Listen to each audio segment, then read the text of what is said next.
اور روحانی روایات میں سخت ترین مجاہدہ، خود کی تلاش کا نظریہ اور نظریہ نظم و ضبط اور پرہیز آج بھی تربیت کا بہت اہم حصہ ہے، جو یا تو شیخ سے یا اللہ از خود اپنے بندے پر قضا و قدر کر کے وارد کرتا ہے۔ اور مزید واضح رہے کہ روحانیت کا سفر ہی در حقیقت حضن رسول اللہ صلی اللہ علیہ وآلہ وسلم کا سفر ہے، اور جو حضن رسول اللہ صلی اللہ علیہ وآلہ وسلم سے آشنا ہو گیا اور تکالیف کو اپنی زندگی میں خوشی سے برداشت کیا، وہ ہی در حقیقت روحانیت میں اللہ کے قرب کا حقدار ہوتا ہے، اس کے دیدار اور جمال کا حقدار ہوتا ہے۔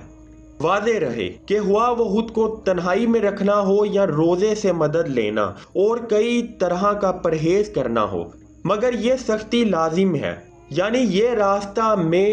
ریگرو سیلف ڈسپلن لازمی ہے۔ اسی طرح کے سخت نظم و ضبط کی قدر اس بات میں ہے کہ جنت میں یہ تنہائی کا سفر ہی ہے، جیسا کہ انسان اپنے آپ میں تنہا ہے، مگر یہی سفر اسے ایک مقصد کی طرف لے کر جاتا ہے۔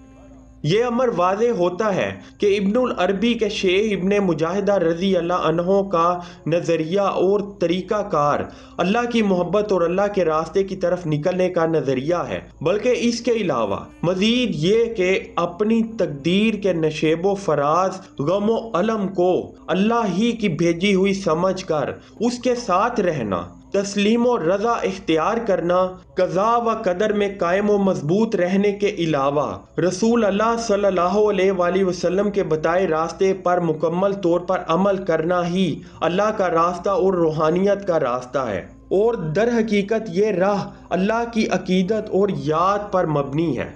ابن العربی کے معاملہ میں بھی شدید ترین نظریہ خودی اور خود کا مجاہدہ کی بنیاد مکمل طور پر عقیدت اور یاد الہی کے اندر رہا، اور شیخ حضرت کی توجہ ہمیشہ وحدت الوجود، اللہ کی غیر متزلزل وحدت اور انسان کے مسلسل خود کے انقلاب اور روحانی ترقی پر تھی۔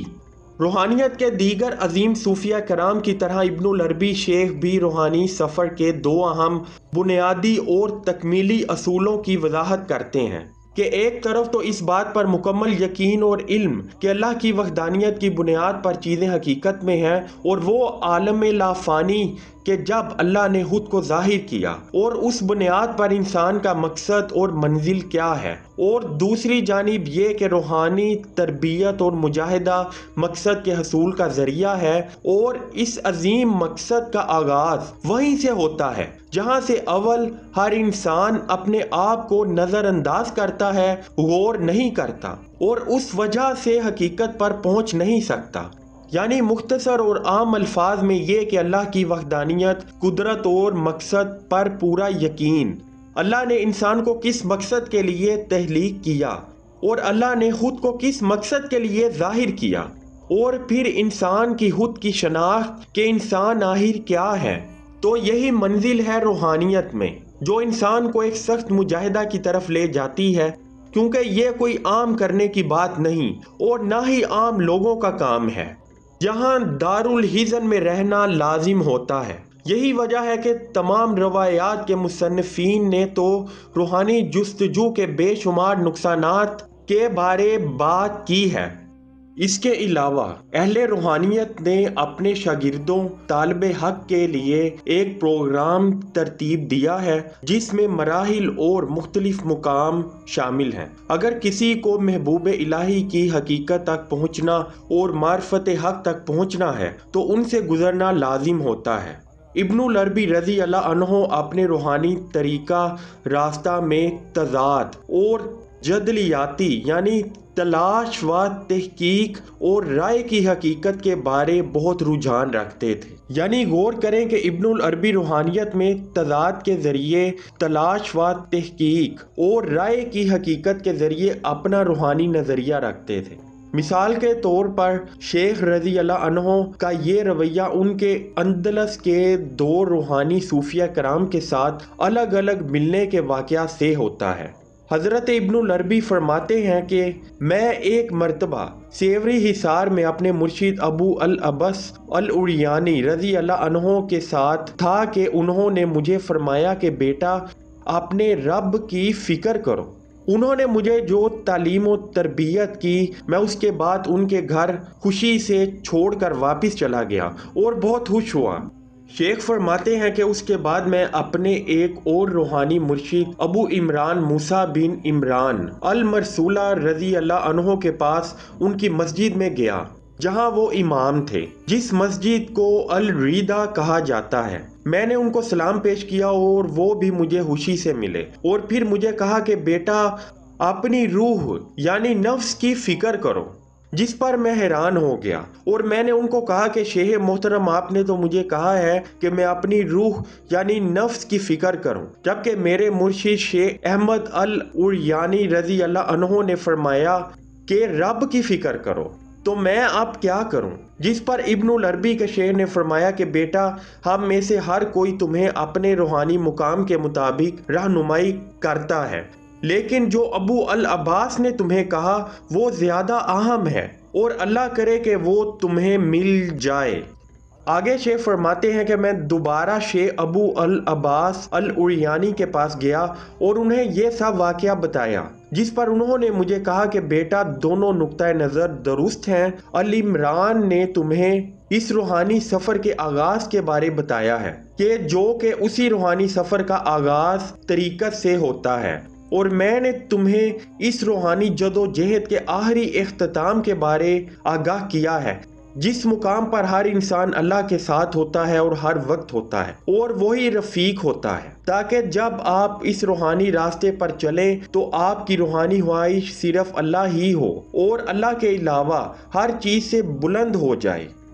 یہ دوہرا نقطۂ نظر ابن العربی کی تعلیم کی حیثیت ہے، اور وہ دو مترادف اصطلاحات روحانی طریقہ یعنی طریقت اور رفیق یعنی اللہ کے راستے کا استعمال کرتے ہیں اور ظاہر کرتے ہیں کہ یہ دونوں ایک ہی دوسرے کے ساتھ ملتے ہیں، یعنی ہم اس کو حقیقت بھی کہہ سکتے ہیں۔ اور اس کے علاوہ ہر اصطلاح اور امر کو واضح کرنے کے لیے تضاد یعنی مترادف پہلو کو بھی بیان کر کے اپنی بات واضح فرماتے ہیں۔ اللہ جو ہر طرح ہر جگہ ہمیشہ موجود تھا اور موجود ہے، اور روحانی سفر کا آخری مقام اللہ ہی ہے، وہی واحد، وہی احد، وہی صمد اور اول و آخر ہے، اور وہی حق و حق کار ہے۔ اگرچہ ہم اپنی اندرونی ہلچل اور بے یقینی میں گھرے ہیں، اور شور و گل اور گفتگو سے بھرے ہیں، اور دنیا کے ہجوم میں کھوئے ہیں، اپنی نہ حاصل ہونے والی بے شمار خواہشوں سے بھرے ہوئے ہیں، اور بظاہر تو ہم جاگ رہے ہیں مگر در حقیقت سو رہے ہیں، اور اپنی اصل فطرت یعنی اللہ کی طرف لوٹنے کو بھول گئے ہیں، مگر جو ازل سے ابد تک ہے اس کی طرف سے ایک نئی شمع اور روشنی ہمیشہ ہوتی ہے، اور ہر لمحہ نئی شمع روشن رہتی ہے، جو راستہ کی تلاش کے مسافر کے لیے روشن رہتی ہے۔ قرآن کریم میں اللہ نے فرمایا ہے کہ وہ انسان کی شارک سے بھی زیادہ انسان کے قریب ہے۔ ابن العربی کے نزدیک اس دنیا کی عارضی خوشیوں اور خواہشوں سے منہ موڑنے کی خواہش ہی از خود سچائی اور حق کی طرف ایک طلب اور پھر اس کے جواب کی صورت رکھتی ہے، کیونکہ ہم مطلوب ہیں۔ یہ نظریہ اور یہ الفاظ بہت اہم اور گہرے ہیں، اور ہم اس لیے حق اور سچ کی تلاش کر رہے ہیں کہ وہ ہماری تلاش اور ہم از خود تلاش ہیں، جیسا کہ وہ اپنے سننے والے، طلب والے اور تلاش والے کو یہی پیغام دیتا ہے۔ اس لیے اے لوگو، اس راہ روحانیت پر چلیں اور یہ کہیں یا ولی یا ولی، تاکہ آپ اس سے جدا ہوئے بغیر اس کے ساتھ ہمیشہ رہ سکیں گے، اور اگر اس سے جدا بھی ہوں تو بغیر کسی ظاہری جدائی کی طرح باطن سے وابستہ ہوں گے، اور آپ کے سائے بھی اس حق و حق کار احکم الحاکمین کے سامنے صبح و شام جھکیں گے۔ والحمدللہ رب العالمین۔